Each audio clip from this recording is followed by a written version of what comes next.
여러분 안녕하세요. 이경직 교수입니다. 국민복음, 세상을 깨우는 말씀을 통해 이 시대를 살아갈 힘과 지혜를 얻는 시간이 되길 소망합니다.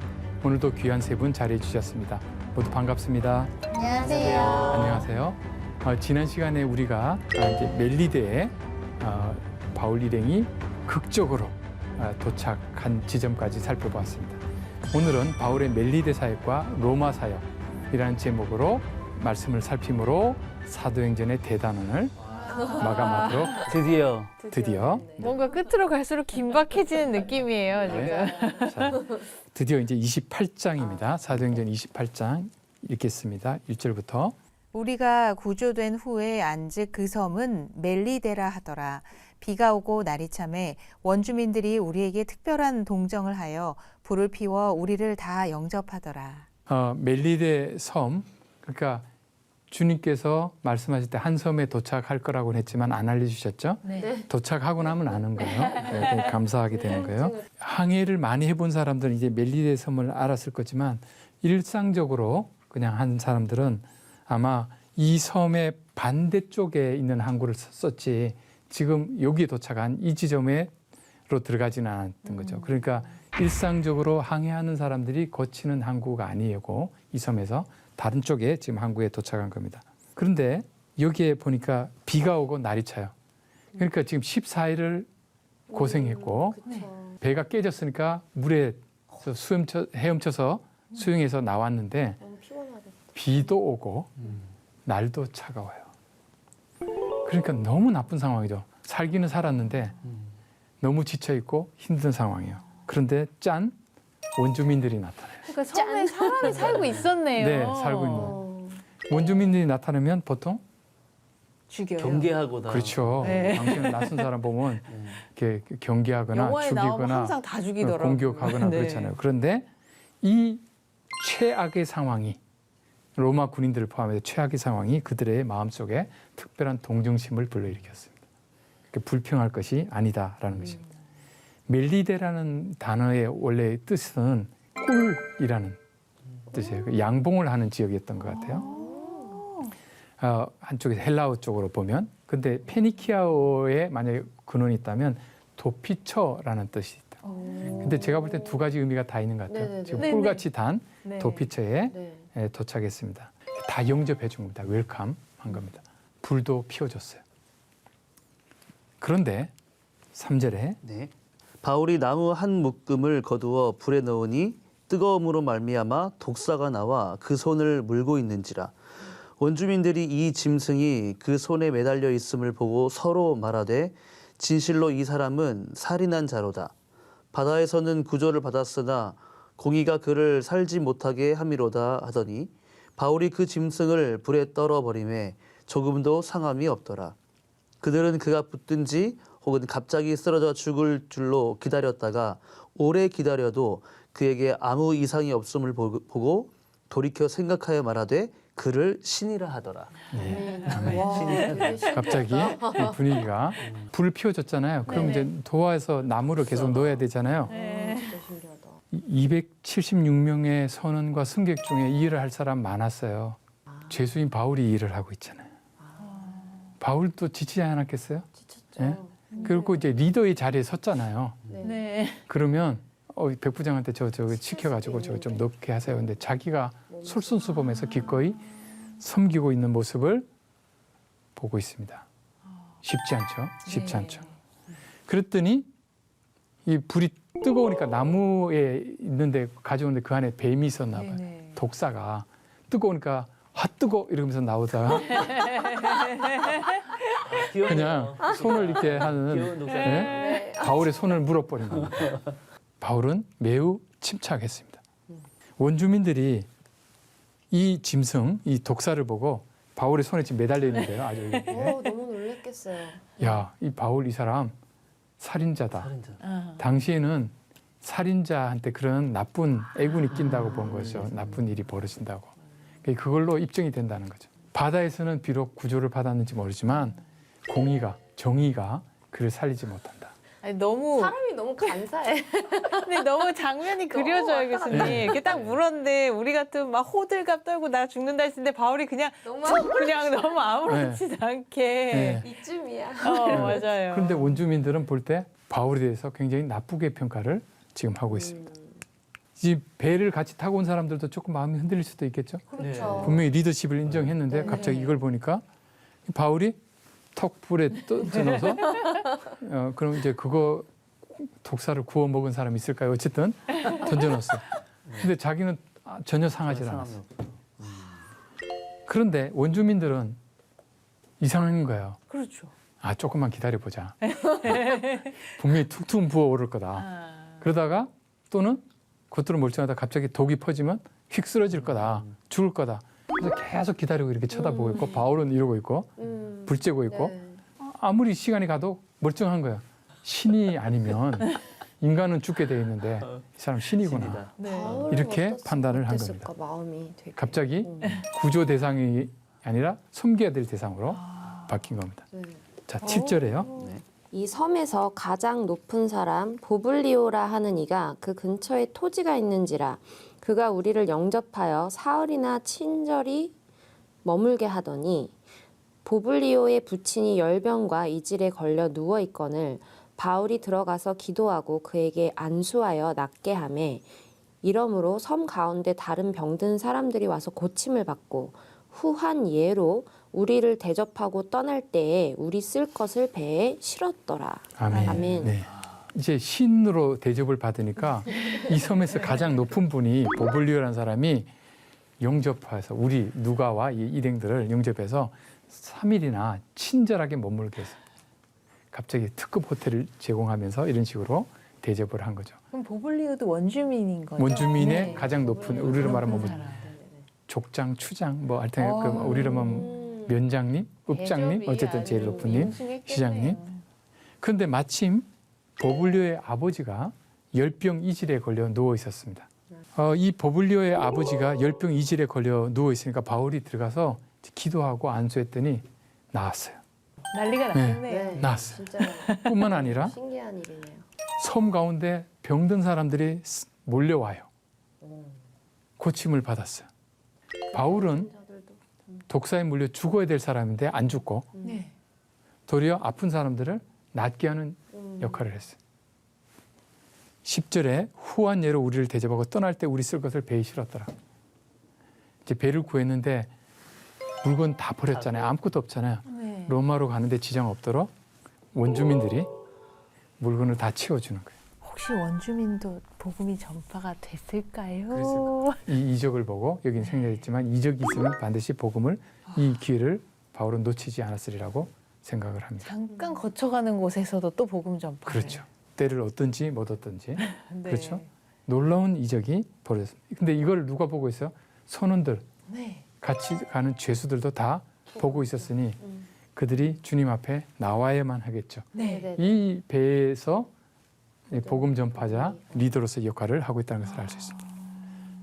자, 11절이요. 석 달 후에 우리가 그 섬에서 겨울을 난 알렉산드리아 배를 타고 떠나니 그 배의 머리 장식은 디오스 구로라. 수라구사에 대고 사흘을 있다가 거기서 둘러가서 레기온에 이르러 하루를 지낸 후 남풍이 일어나므로 이튿날 보디올에 이르러 거기서 형제들을 만나 그들의 청함을 받아 이레를 함께 머무니라. 그래서 우리는 이와 같이 로마로 가니라. 그곳 형제들이 우리 소식을 듣고 아비오 광장과 트레이스 타베르네까지 맞으러 오니 바울이 그들을 보고 하나님께 감사하고 담대한 마음을 얻으니라. 아멘. 네. 드디어 로마에 드디어 가네요. 이제 로마로 갑니다. 배는 파손됐으니까 거기서 겨울을 지냈던 알렉산드리아에서 온 배를 타고서 떠납니다. 그 장식은 디오스구로라고 해서 어떤 장식을 하는데 그게 배를 안전하게 지켜준다는 그런 이제 그 자기들의 미신이 있는 것 같아요. 그래서 수라구사에서 사흘을 지내다가 레기온에 가서 하루를 지내고 남풍을 타고 보디올에 갔다가 거기서 형제를 만나서 이레를 같이 지냅니다. 레기온은 이탈리아 남부의 항구 도시고요. 드디어 이탈리아에 이제 도착한 거예요. 이탈리아 본토와 시실리 섬을 한 11km 갈라놓은 메시나 해협에 있습니다. 그리고 보디올은 나폴리에 항구 도시예요. 점점 위로 올라가고 있습니다. 그리고 이제 예수님의 제자들을 만나서 7일을 거기서 함께 보냅니다. 그리고 로마의 형제들이 이제 소식을 들은 거예요. 그래서 아비오 광장, 트레이스 타베르네까지 마중 나옵니다. 이 아비오 광장은 로마에서 약 70km 떨어져 있어요. 그런데 그리스도인들이 로마에서 기다리고 있는 게 아니라 70km를 밖으로 나와서 바울 일행을 맞이하고 있습니다. 이게 맞이하다라는 표현은 뭐냐면 로마의 그 영화를 보면 가장 유명한 게 개선식이에요. 개선문. 네. 로마는 전쟁을 통해서 나라를 유지했어요.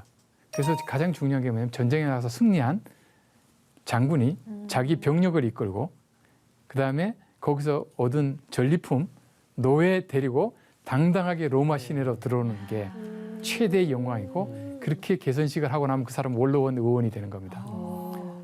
평생 먹고 살 재산과 부와 명예를 누릴 수 있는 그 가장 그게 그 퍼레이드. 네. 지금도 군대에서 퍼레이드 하잖아요. 네. 개선식. 또 프랑스에 가면 파리에 가면 개선문이 있듯이 네. 그런 것들. 멋졌겠네요. 그때 오면 네. 직접 로마시에서 기다리지 않고 나가서 맞이했습니다. 황제가 특히 원정을 갔다 올 때는 주요 고관들이 다 나가서 맞이했습니다. 로마에서 53km 정도 떨어진 일종의 그 당시 숙박소인데 트레이스 타베르네까지 가서 바울을 맞이했습니다. 바울은 비록 죄수의 몸으로 로마에 왔지만 황제와 같은 대접을 그리스도인들로부터 받고 있는 것입니다. 이 성도들은 로마서를 이미 로마를 향해 쓴 편지를 몇 년 전에 받았어요. 로마서를 잘 읽으면서 말씀을 대로 살면서 바울을 너무나 좋아하고 존경하고 있었습니다. 복음을 로마에 처음 전한 사람은 바울이 아니었던 것 같아요. 이미 네. 그리스도인들이 있었어요. 아마 사도행전 2장에서 기억나실지 모르지만 베드로가 오순절에 설교할 때 네. 예루살렘에서 로마에서 온 유대인들도 있었습니다. 이때 성령 받고 돌아간 사람들이 이 교회를 로마 교회를 유지하고 있었던 것입니다. 그래서 바울이 감사하고 그죠? 교회가 이렇게 활력이 있고 환영하고 담대한 마음을 얻었어요. 그런데 디모데후서 4장 9절에 보면 이하에 보면 내가 처음 변명할 때 나와 함께 한 자가 하나도 없고 다 나를 버렸으나 그들에게 허물을 돌리지 않기를 원하노라. 처음에 바울이 올 때는 로마 교회가 그렇게 환영했는데요. 네. 몇 년 후에 바울에 대한 관심이 식었어요. 왜요? 왜요? 다 떠나갔어요. 박해와 맞아요. 그때 엄청난 그 네로 황제 그렇죠. 시절에 엄청난 박해가 있었죠. 그러나 바울은 그들에게 허물 돌리기를 원하지 않는다라고 이야기를 했습니다. 그러나 참 슬픈 부분이에요. 네. 자, 16절 읽겠습니다. 우리가 로마에 들어가니 바울에게는 자기를 지키는 한 군인과 함께 따로 있게 허락하더라. 네, 우리가 바울과 누가 일행이 로마로 들어갔습니다. 예수님께서 바울에게 하신 약속이 이루어졌습니다. 네. 로마로 가리라. 사도행전 23장 11절이죠. 로마에서도 증언하여야 하리라 이렇게 말씀하셨거든요. 그게 이루어졌습니다. 그리고 우리가 앞서 본 것처럼 바다에서 폭풍을 만났을 때도 두려워하지 말라. 너가 가이사 앞에 서야 하겠고 라고 말씀하셨습니다. 땅 끝까지 로마까지 가서 복음을 전하겠다는 예수님의 증인이 되겠다는 예수님의 약속이 이루어졌습니다. 이 당시 로마는 콜로세움은 아직 세워지지 않았지만 제우스 신전에 많은 궁전 이런 신전들이 있었어요. 그리고 당시에 로마의 인구가 약 200만 명이에요. 200만 명 쉬운 인구 아닙니다. 근데 로마는 상수도라고 하는 수도 시설 네네네. 이런 것들을 갖춰서 원래 옛날 사람들은 모여 살면 안 됩니다. 네. 전염병 때문에. 네. 그 도시에 살면 안 되고 다 흩어져 살아야 돼요. 도시를 이룬다는 건 전염병을 해결했다는 거거든요. 그 상수도 문제를 해결하고 목욕 문화 이런 것들을 통해서 청결하게 해서 도시를 유지할 수 있는 아주 뛰어난 도시였고 200만 명인데 그중에 노예가 100만 명, 자유민이 100만 명.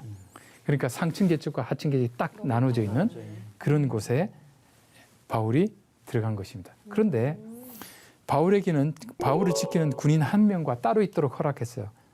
이건 뭐냐면 바울을 감옥에 가둬두는 것이 아니라 그냥 한 사람만 붙여서 경호 겸 지키도록만 해서 자유를 준 것입니다.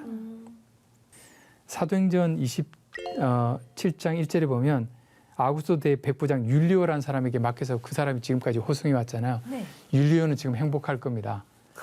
왜냐하면 임무가 끝났으니까. 아, 그러네요. 넘겨졌어요. 임무 완수. 자기는 너무 행복해요. 그러니까 이제 신경 안 써도 돼요. 전에는 목숨을 걸고 사람 죽이지 말라고까지 했던 사람입니다. 바울은 그 홀로 있으면서 자기만의 집에 새를 들어서 살았어요. 그 대신에 우리는 뭐 연금 상태라고 하나요? 이제 네네네. 그런 상태에 있었던 거죠. 그리고 사슬에 묶인 경우가 많았어요. 그래서 이제 보통 사슬은 병사랑 같이 묶어요. 형사가 같이 있게 하듯이 도망 못 가게 가벼운 쇠사슬로 이 경비병과 묶여 있어요. 그런데 경비병은 4시간마다 교대했습니다. 아, 그래요. 네. 그러면 24시간으로 치면 네. 4, 6, 24 하루에 6명이 교대해야 돼요. 바울은 계속 복음을 전했어요. 저 지금 그 얘기하려고 했어요. 그 군인들이 다 아마 복음이 받아들였을 것이다. 네, 복음을. 그리고 그 군인은 듣기 싫다고 어디 갈 수도 없어요. 묶여 있어서. 묶여서 4시간 동안 들어야 돼. 아, 어떡해요. 그래서 빌립보서 1장 13절에 보면 이러므로 나의 매임이 그리스도 안에서 모든 시위대 안과 그 밖의 모든 사람에게 나타났으니 매여 있기 때문에 로마 제국의 핵심인 로마에 있는 중요한 군인들에게 복음을 전할 수 있었던 거죠. 받아들이고 가서 또 자기 동료 군인들한테 또 전할 수도 있고 다른 동료 군인이 와서 또 복음을 직접 듣고 일파만파로 전파될 네. 수 있었겠네요. 계속 이렇게 바꿔요. 그러니까 잡혀서 매여서 감시당하는 게 좋은 일이죠. 좋은 네. 일이네요. 네, 좋은 일입니다.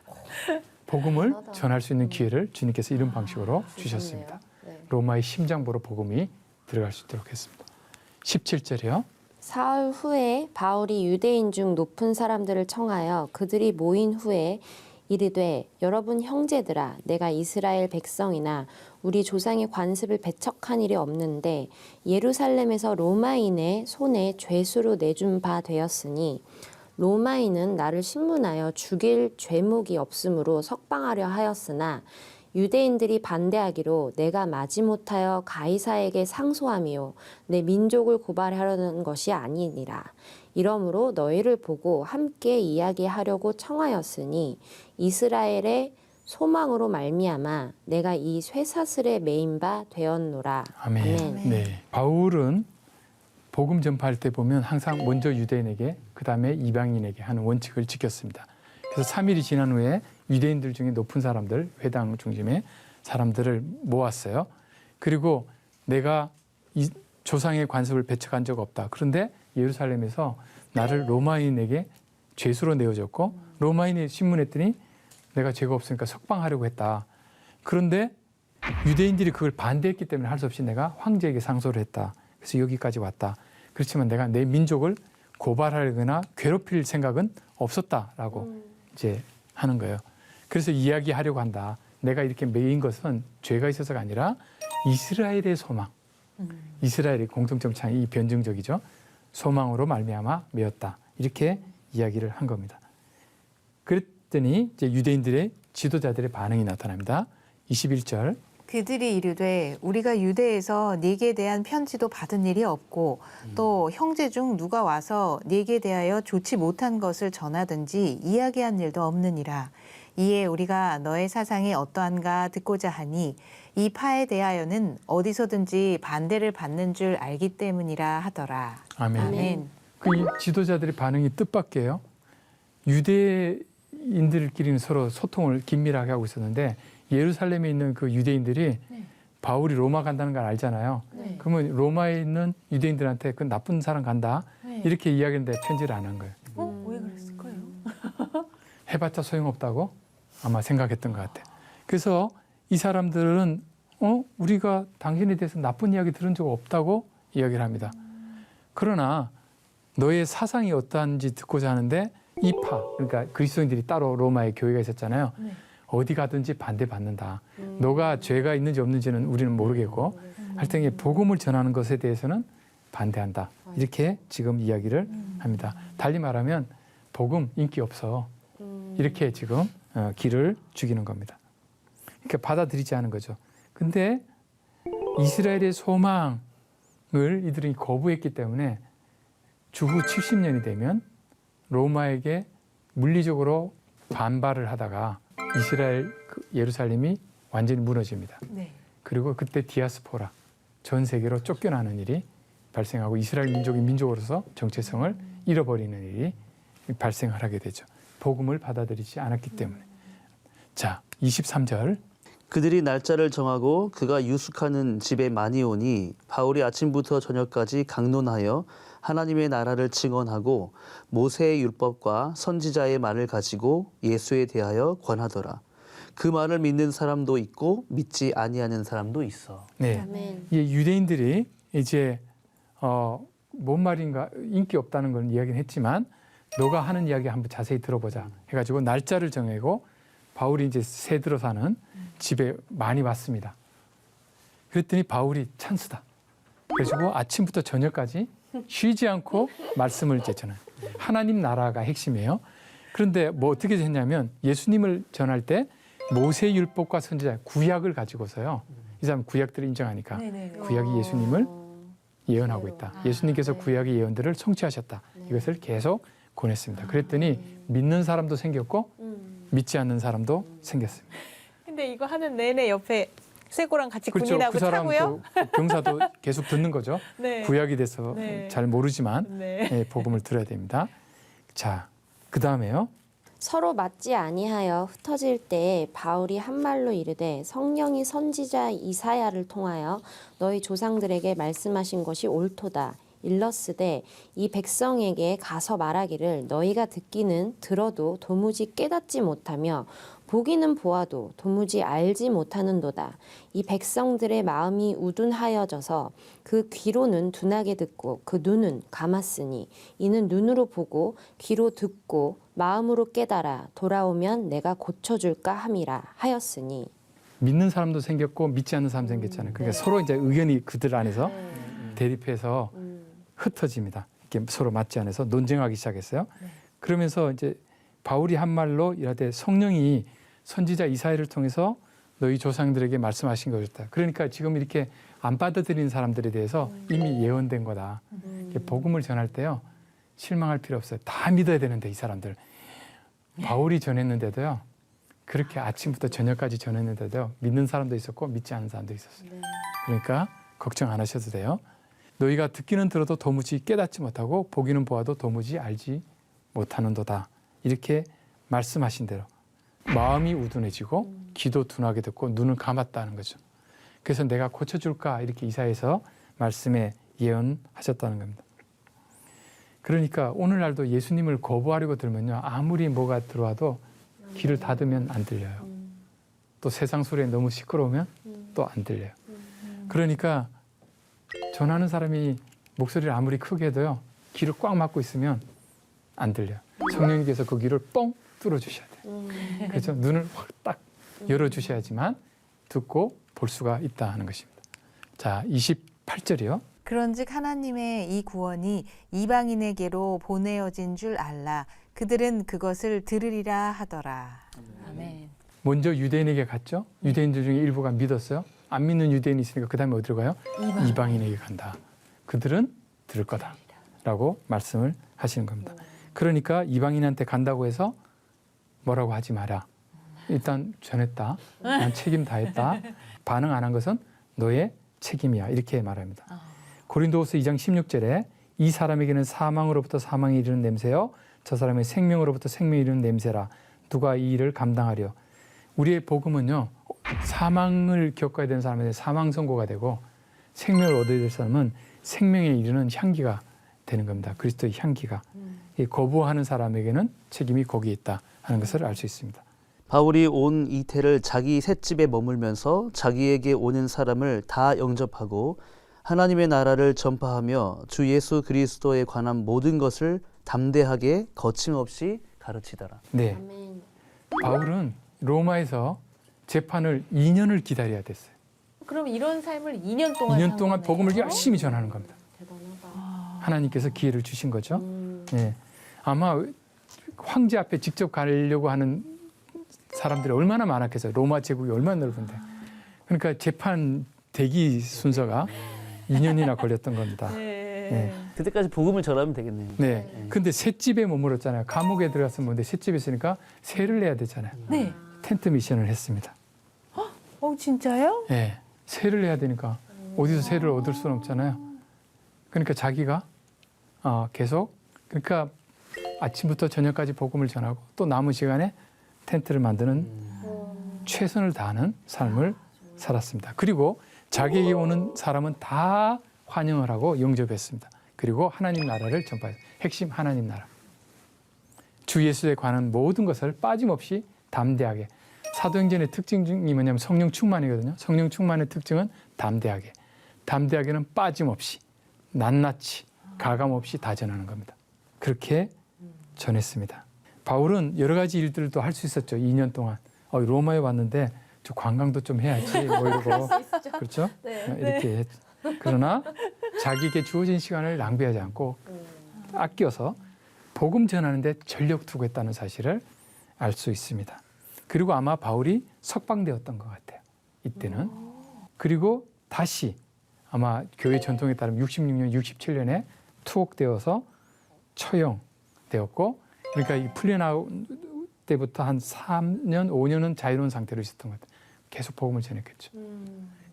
그 로마가 교회가 커지고 거기가 복음의 중심지고 로마 전역으로 가는 역할을 하게 된 것이 우연은 아니다 하는 것을 알 수 있습니다. 그럼 총 체류 기간이 어느 정도 될까요? 총 체류 기간은 로마에서는? 한 6년에서 7년 정도 오, 제법 긴 동안 시간이었네. 로마 교회를 세우고 복음을 전한 일에 최선을 다했을 것을 알 수 있습니다.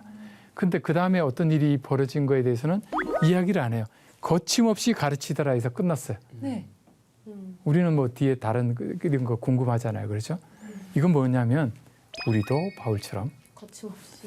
하나님 나라를 전파하며 예수 그리스도에 관한 모든 것을 담대하게 거침없이 가르치기를 기대하며 사도행전 29장을 우리에게 맡기는 것입니다. 이렇게 해서 우리는 사도행전 28장에서 끝냈습니다. 그러나 29장은 우리의 몫이 되겠죠. 자, 이것으로 드디어 사도행전 강의를 마치도록 하겠습니다. 지금까지 함께해 주신 여러분 감사합니다. 감사합니다. 감사합니다.